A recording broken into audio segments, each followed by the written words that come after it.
Estima-se que 5% da população mundial, 300 milhões de pessoas, fazem parte de grupos nativos. Só no Brasil, 10 milhões de brasileiros e brasileiras fazem parte de povos e comunidades tradicionais.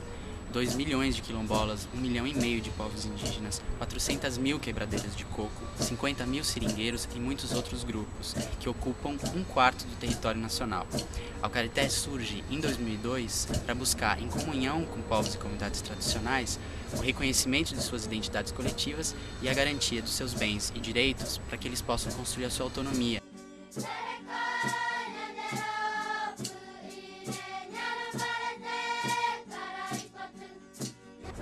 Nós temos 2 linhas de atuação. Uma é a educação popular, com oficinas e encontros educacionais que acontecem nas próprias comunidades.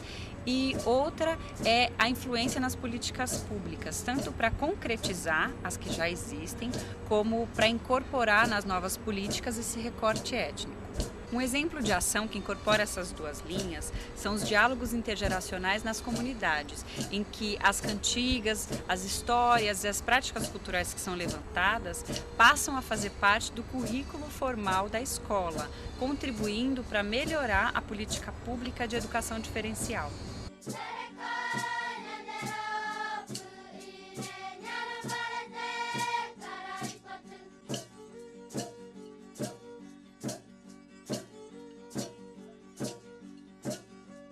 Se inspirando na Aliança dos Povos da Floresta no final da década de 80, a gente criou um programa chamado Entre Mundos, que busca justamente aproximar e intensificar o diálogo entre vários desses grupos tradicionais, porque mesmo que a realidade de um seringueiro, de um castanheiro, de uma comunidade de fundo de pasto seja bastante diferente, em comum eles têm o fato de que eles estabeleceram um pacto com a sociedade para a conservação da natureza e que, em troca, eles têm como reconhecido o seu direito ao território.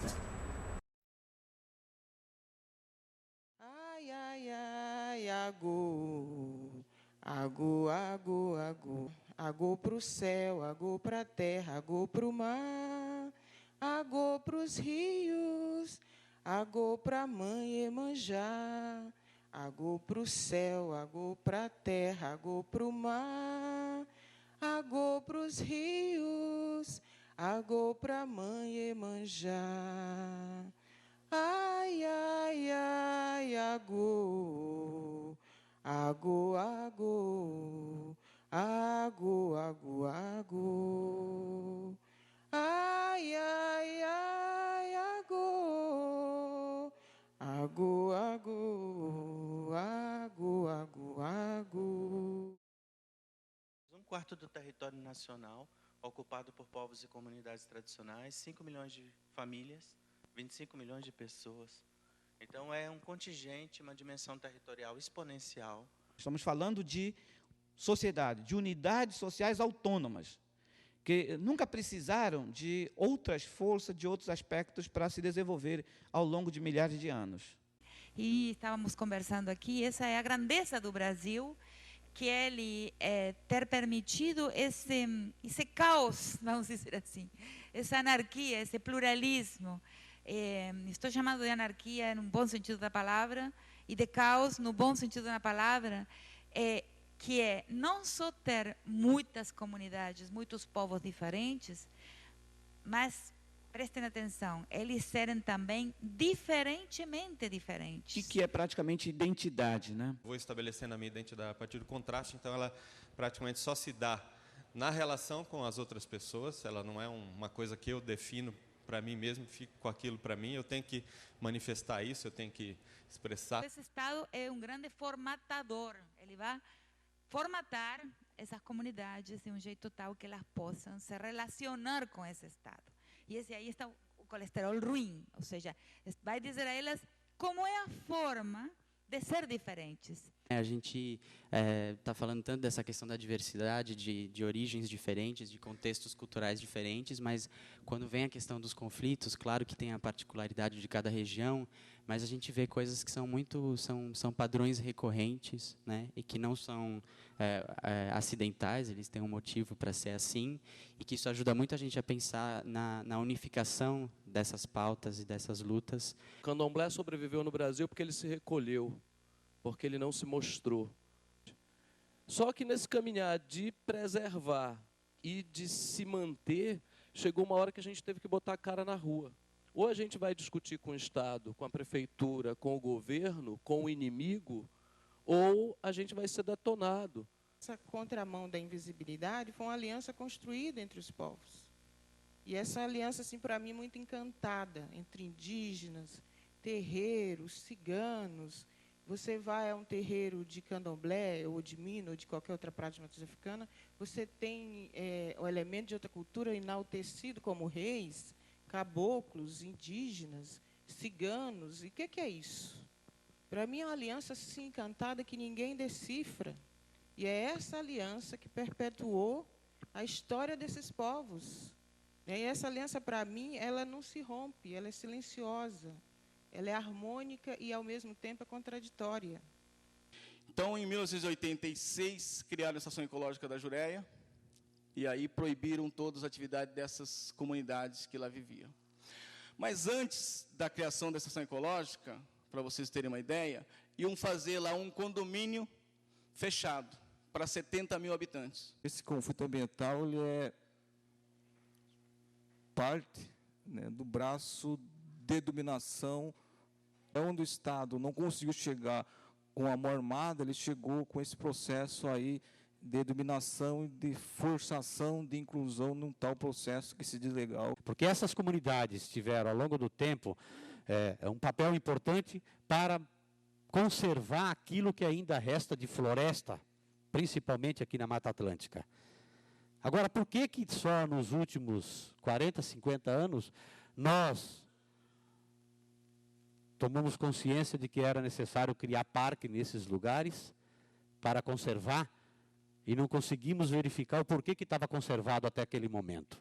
E aí poder chegar a um modelo, entendeu, de unidade de conservação, entendeu, ou um modelo, entendeu, de território, entendeu, para essas comunidades, entendeu, num diálogo que pudesse trabalhar com a perspectiva da conservação. A história, você vê que ela muda. Eu estava comentando assim, ela muda. O que eu faço? Eu pego o recurso dessas megas empresas, o próprio Estado, e aplica em educação ambiental com quilombola, com indígena. Isso é uma coisa totalmente ao contrário, né? Que eu acho que deveria ser o inverso. Então, o indígena, um caiçara, um quilombola, dá educação ambiental para esses senhores que eu não vou falar o que eles fazem, que todo mundo sabe o que esses senhores fazem. Assim. Dos eixos da política nacional é exatamente que todas as comunidades pedem no Brasil é acesso aos seus territórios, é querer os seus territórios de volta, né? Seja por fazendeiros que tomaram a terra deles. As coisas continuam e eu me pergunto, meu Deus, será que, apesar desses anos todos, a gente perceber que esse modelo nunca vai funcionar, que só vai dar pepino, não é? Eu acho que eles estão acreditando numa coisa: quanto mais tempo essa população tiver restrições ao seu modo de vida, melhor para eles. E, infelizmente, eles têm razão.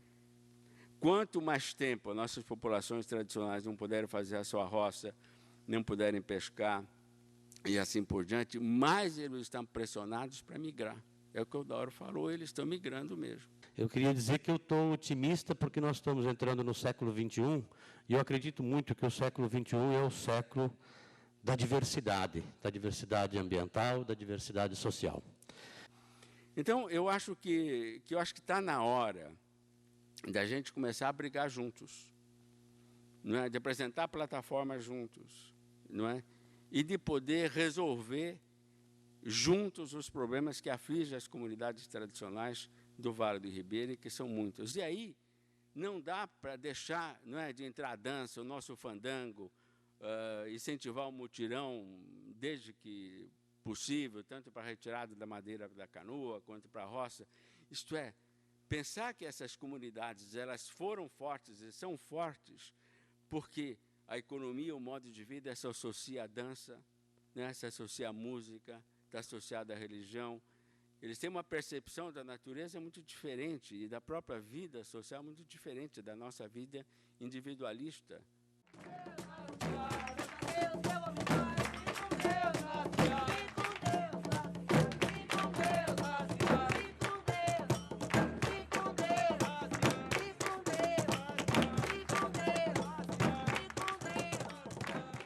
Algumas ilhas de egoísmo insistem em demarcar alguns condomínios no planeta para eles governarem, mas quem governa o planeta mesmo é essa humanidade espontânea, da maneira que o Criador botou a gente aqui no mundo. Ele nos pôs aqui na Terra para a gente viver aqui à vontade. Sermos nós mesmos, dialogarmos com aquilo que nós somos e não assumir a sombra daquilo que querem nos formar ou deformar. Acho que essa é uma temática que, quando a gente fala de povos e comunidades tradicionais, pouco se aborda. E eu achei assim, muito ousado do Acarité pensar essa temática de ancestralidade, novas sínteses culturais. Me parece que nós já passamos da hora, e acho que é o momento apropriado, de, primeiro, reconhecer esta ancestralidade, reconhecer as nossas matrizes do nosso próprio modo de pensar, agir, refletir, amar, e etc., para poder dialogar com o mesmo status com a cultura ocidental. O problema é quando a gente não se apropria do nosso próprio discurso, da nossa própria, nesse caso, ancestralidade, da própria memória que a gente construiu, é que a gente corre o risco de operar com a memória dos outros, que não é nossa, né? É que a grande arma que eu descobri, e acabei de confirmar aqui agora, que a gente tem é nunca deixar de ser quem a gente é. Porque tem um futuro que chega a cada raio do sol e que não está distante das nossas realidades, né? Veja que os povos indígenas não tem como se afastar, pensar no futuro e qual o futuro que a gente vai construir, se nós não olharmos diretamente nos olhos das nossas crianças.